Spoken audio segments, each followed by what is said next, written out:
अस्सलाम वालेकुम। कैसे हैं आप सब लोग? उम्मीद करती हूँ आप सब लोग ठीक होंगे। हम सब भी ठीक है अल्हम्दुलिल्लाह। तो ये था मॉर्निंग का टाइम और बच्चे अभी तक सो रहे थे क्योंकि लॉन्ग वीकेंड था बच्चों का, तो सो रहे थे और मैं भी थोड़ा लेट ही उठी थी। तो फिर आज लंच में मटन बनाना था तो वो मैंने निकाल के रखा। अभी नाश्ता वगैरह हमने नहीं किया, बस मैंने मटन निकाल के रखा है ताकि जब तक डिफ्रॉस्ट हो जाए। यहाँ मैंने अंडे बॉईल करने के लिए रख दिए हैं और बच्चे जो हैं वो अभी तक सो रहे हैं। तो जिस दिन छुट्टी होती है बच्चों की तो भले मैं चाहती हूँ भले थोड़ी देर अपनी वो नींद पूरी करें, क्योंकि पूरा हफ्ता तो ऐसे ही गुजर जाता है। तो इनके रूम्स की मैंने विंडोज़ ओपन कर ली थी और जब तक फिर मैं नाश्ता बनाऊँगी तो ये उठ जाएंगे इतनी देर में। और लंच में जो बनेगा तो फिर वो भी मैंने निकाल के रखा था। और ये कपड़े मैंने एक दिन पहले वॉश किए थे क्योंकि सर्दियों का टाइम है तो बहुत मुश्किल से सूखते हैं कपड़े, क्योंकि मेरे इस फ्लैट में बालकनी वगैरह कुछ भी नहीं है तो फिर बहुत मुश्किल से सूखते हैं कपड़े। तो ये मैंने एक दिन पहले वॉश किए थे तो अभी सुबह तक तो ये सूख चुके थे, तो इनको मैं रखूँगी समेट कर अपनी जगह पर। और यहाँ बन रही है चाय और नाश्ता जो है वो सिंपल बिल्कुल, चाय और ब्रेड अंडा वगैरह जो होता है सिंपल बिल्कुल, बस वही हमने नाश्ता किया। और उसके बाद फिर मैं किचन में आ गई थी और लंच में मैं बना रही थी गोश्त का सालन, सिंपल जो बनता है हर घर में ही तकरीबन इसी तरीके से ही बनता होगा। तो बस फिर ये झटपट वाला सब चीज़ें डालकर इसको मैं रख देती हूँ तो ये जल्दी बन भी जाता है, इजी भी है। तो यहाँ मैंने तकरीबन 2 छोटी प्याज ली थी, उनको मैंने स्लाइस में काट लिया था और थोड़ा सा ऑयल लिया था, उसमें प्याज को मैंने ब्राउन कर लिया था। और साथ ही इसमें मैंने थोड़ा सा 1 टीस्पून के बराबर जिंजर गार्लिक का पेस्ट ऐड किया था, तो उसको भी थोड़ा सा भून लेंगे। साथ ही साथ अनियंस के थोड़ा सा प्याज के साथ इसको भी थोड़ा भून लेंगे, अदरक लहसुन के पेस्ट को। और यहाँ मैंने फिर जो गोश्त धो के रखा था उसको ऐड किया। गोश्त यहाँ मेरे ख़्याल में आधा किलो से तो कम ही था, 1 पाव था, या मुझे थोड़ा इस चीज़ का अंदाज़ा नहीं होता कि कितना है। बहरहाल आधा किलो से कम था गोश्त, तो बस वो था, तो वो मैंने ऐड कर लिया था इसमें। और इसको बस अच्छे से अभी भूनना है प्याज के साथ और अदरक लहसुन के साथ, ताकि इसका जो है वो कच्चापन ख़त्म हो जाए गोश्त का और गोश्त का कलर भी चेंज हो जाए। साथ ही मैंने इसमें थोड़ी सी काली मिर्च और 1-2 लौंग थी, साबित गरम मसाले में, बस मैंने यही इसमें ऐड किया था ताकि वो थोड़ा एक मतलब टेस्ट आ जाए ग्रेवी में भी और एक स्मेल जो होती है गोश्त की वो भी ख़त्म हो जाए। और साथ ही भी मैं इसमें मसाले ऐड कर रही हूँ। यहाँ मैंने धनिया पाउडर ऐड किया है तकरीबन 1 टीस्पून के बराबर, थोड़ी सी हल्दी और लाल मिर्च आप अपने टेस्ट के अकॉर्डिंग डाल सकते हैं। वही जो बेसिक मसाले घर के होते हैं बस वही मैंने इसमें शामिल किए हैं। और जो कच्चे मसाले हैं मतलब जो ड्राई मसाले हैं उनको भी अच्छे से भून लेंगे ताकि वो अच्छे से पक जाए मसाले, उनका कच्चापन ख़त्म हो जाए। और इस स्टेज पर अगर आपको लगे कि आपके मसाले जल रहे हैं तो आप थोड़ा सा पानी ऐड कर सकते हैं। थोड़ा सा पानी ऐड करके इसको आप अच्छे से भून लें ताकि इसमें फिर प्याज भी अच्छे से गल जाएगी और गोश्त की जो स्मेल होती है वो भी ख़त्म हो जाएगी। तो बस इसको भूनना ही है अच्छे तरीके से, बाकी तो कुछ इतना ख़ास नहीं है इसका काम। और साथ ही मैंने ये 2 छोटे टमाटर थे उनको काट के स्लाइस में काट के रखा था, तो वो ऐड कर लेंगे। और टमाटर जो है वो भी मैं साथ में ही ऐड कर लेती हूँ, तो बस इसमें वो ऐड करेंगे साथ में। और अभी बस टमाटर के साथ भी इसको भूनना है, तो इसी के साथ ही जो टमाटर हैं वो भी गल जाएंगे। सॉल्ट भी मैंने ऐड किया था इसमें, तो बस ये टमाटर भी साथ ही हम भूनते जाएंगे तो टमाटर भी गल जाएंगे, साथ में टमाटर गल जाएंगे। और टमाटरों को बस इतना भूनना है कि इसका जो मतलब हमने जो इसमें ऑयल डाला है वो नज़र आए, तो इससे आपको अंदाज़ा हो जाएगा कि टमाटर जो है वो बिल्कुल भुन चुके हैं अच्छे से। तो बस इसको हम अच्छे से भूनते जाएंगे। और यहाँ मैंने 5 से 6 मिनट इसको तकरीबन भुना था अच्छे से टमाटर को। उसके बाद फिर मैंने इसमें 1.5 गिलास पानी ऐड किया था।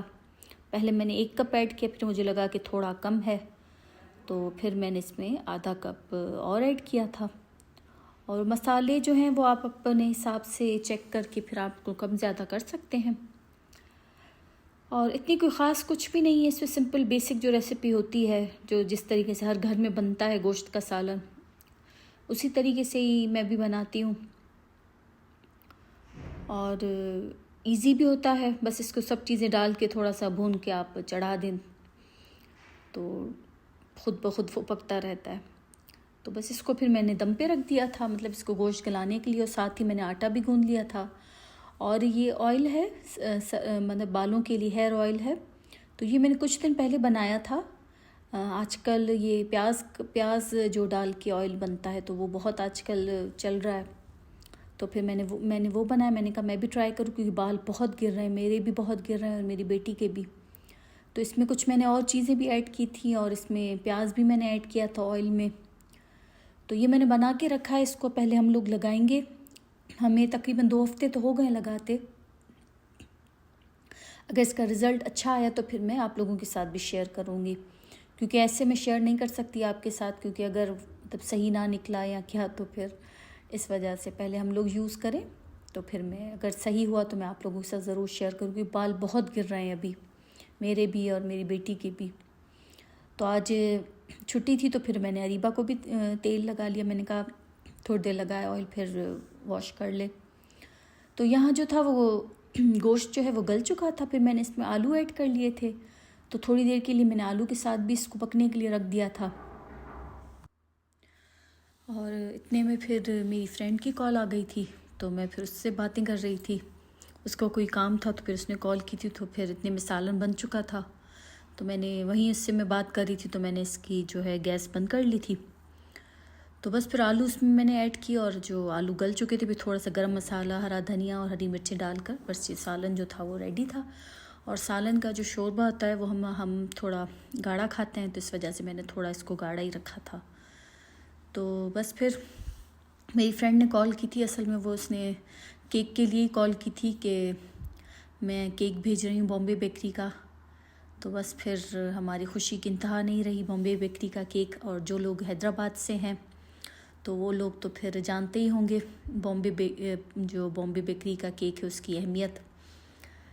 तो बस फिर उसने वो भेजा था। और उसके बाद फिर मुझे वैक्यूम मशीन वो भी मुझे साफ़ करनी थी। तो मैं इसको 15 दिन के बाद, या कभी कभी 20 दिन भी हो जाते हैं, तो फिर मैं ये वैक्यूमर अपना जो है वो क्लीन करती हूँ। और 15 दिन के बाद तो करती हूँ, कभी कभी 20 दिन भी हो ही जाते हैं। तो इसका सारा कचरा जो है मैंने निकाल लिया था, और मिट्टी वगैरह इसकी मैंने निकाल ली थी। उसके बाद मैंने इसको बस इसकी जो होती है नेट, उसको मैं पानी से वॉश कर लूँगी और सुखाने के लिए रख दूँगी। झाड़ने से असल में फिर वो सांस पे मिट्टी जाती है, तो फिर वो मुझे थोड़ा इशू करती है, तो फिर मैं इसको बस ऐसे वॉश कर लेती हूँ पानी से, तो वो सही रहता है। तो इसको बस मैंने ड्राई होने के लिए यहाँ रख दिया है। और उसके बाद फिर एग्जॉस्ट भी थोड़ा गंदा हो रहा था, तो वो भी मैंने वॉश किया। और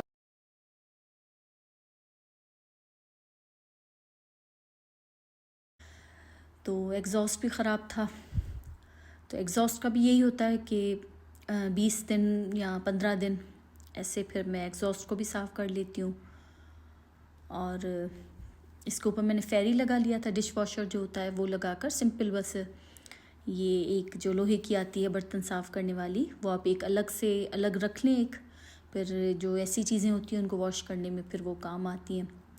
तो बस इसको सिंपल मैं इसके साथ साफ़ कर रही हूँ एग्ज़ॉस्ट को, तो वो भी अच्छे से साफ़ हो जाएगा। और इसमें चिकनाई ज़्यादा होती है तो थोड़ी मेहनत ज़्यादा लगती है। मेहनत ऐसे कि अगर आप एक जगह से साफ़ करते हैं वो चिकनाई फिर दूसरी जगह फिर आ जाती है, तो फिर इसको थोड़ा टाइम लगता है साफ़ करने में। तो इसको मैंने 2-3 दफ़ा ही साफ़ किया था, फिर जाके इसका सारी साफ़ हुई थी। एक दफ़ा इससे मैं सारा उतार लेती हूँ इसकी चिकनाई, फिर जो स्पंज होता है उससे मैं इसको साफ़ कर लेती हूँ, तो वो अच्छे से साफ़ हो जाता है। और क्योंकि रोटियां वगैरह हमारे यहाँ काफ़ी बनती हैं, तो इस वजह से फिर गंदा हो जाता है एग्जॉस्ट ज़्यादा। तो 15-20 दिन ही मैं छोड़ती हूँ, उससे ज़्यादा नहीं छोड़ती, क्योंकि मुझे मतलब बहुत उलझन होती है कि एग्जॉस्ट गंदा हो, तो मुझे बहुत ही ज़्यादा उलझन होती है। अगर पूरा किचन भी मेरा क्लीन है और एग्जॉस्ट गंदा है तो बस फिर मुझे बिल्कुल मज़ा नहीं आता। तो फिर मैंने एग्जॉस्ट भी साफ़ किया था, और जिसमें हम सब्ज़ियाँ रखते हैं, आलू हो गए, प्याज हो गए, तो वो जो होती है बास्केट, तो वो भी मैंने साफ़ की थी फिर।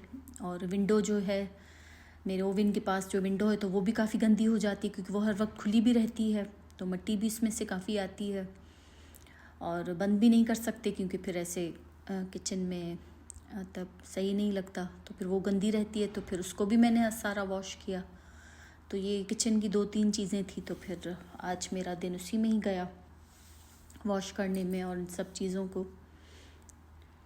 तो मैं ऐसे रोज़ कुछ ना कुछ ऐसे होता ही है साफ़ करने के लिए। अगर एक साथ करें तो फिर वो नहीं कर सकते, तो मैं कभी कुछ कर लेती हूँ, कभी कुछ साफ़ कर लेती हूँ, तो ऐसे फिर इजी रहता है। और उसके बाद बस फिर इसको अच्छे से कपड़े से ड्राई कर लेंगे, उसके बाद ही लगाएंगे, क्योंकि एक दफ़ा मेरे साथ ऐसे सीन हो चुका है। मैं हमेशा ड्राई करके ही लगाती हूँ, लेकिन कुछ एक दफ़ा शायद कुछ थोड़ा पानी था या क्या, कि जैसे ही मैंने इसको लगाया फिर मैंने इसका बटन ऑन किया तो फुल एक ब्लास्ट हुआ था, तो वो बटन पूरा ब्लैक हो चुका था मेरा। तो उस दिन से फिर थोड़ा मुझे डर भी लगता है, तो उसको फिर अच्छे से बस आप ड्राई करके फिर आप इसको लगाएं। और जो वैक्यूम मैंने वॉश किया थी इसकी, तो वो भी ड्राई हो चुकी थी, तो उसको भी लगा देंगे। और इसकी जो नेट है वो कभी कभी नीचे गिर जाती है, तो इसको फिर मैं थोड़ी सी टेप लगा लेती हूँ ताकि वो नीचे ना गिरे। अगर वो नीचे गिर जाती है तो मिट्टी फिर पूरी वो ऊपर सक कर लेती है मशीन, तो इससे फिर मशीन ख़राब हो जाती है। तो मैं थोड़ी सी इसमें टेप लगा लेती हूँ ताकि फिर वो नीचे ना गिरे, क्योंकि इधर से उधर मशीन को करते हैं तो फिर वो थोड़ी उसका बैलेंस आउट हो जाता है, तो उसकी जो नेट है वो नीचे गिर जाती है। और ये एग्जॉस्ट भी जो है वो ड्राई हो चुका था, तो उसको मैंने फिर लगा लिया था और फिर मैंने इसको चला के भी देखा तो सही था। तो बस फिर जो किचन का क्लीनिंग वाला काम था वो भी मेरा हो चुका था, और खाना वगैरह भी हमने खा लिया था। तो ये था बस फिर शाम का टाइम, शाम तो हो ही चुकी थी, काम करते करते शाम हो चुकी थी। और अरीबा ने कुछ बुक्स अपनी ऑर्डर की थी, तो वो भी उसकी बुक्स आ चुकी थी, तो वो उनको रख रही थी सेट करके अपनी टेबल पे, स्टडी टेबल पे। तो काफ़ी दिनों से ये अरीबा का था कि मुझे बुक्स ऑर्डर करके दें, तो यहाँ से नहीं मिल रही थी, तो फिर हमने पाकिस्तान से ऑर्डर की थी, मेरी फ्रेंड है उसने ही ऑर्डर की थी। तो अरीबा का ऑर्डर आ चुका था, तो वो बस वो सेट करके रख रही थी।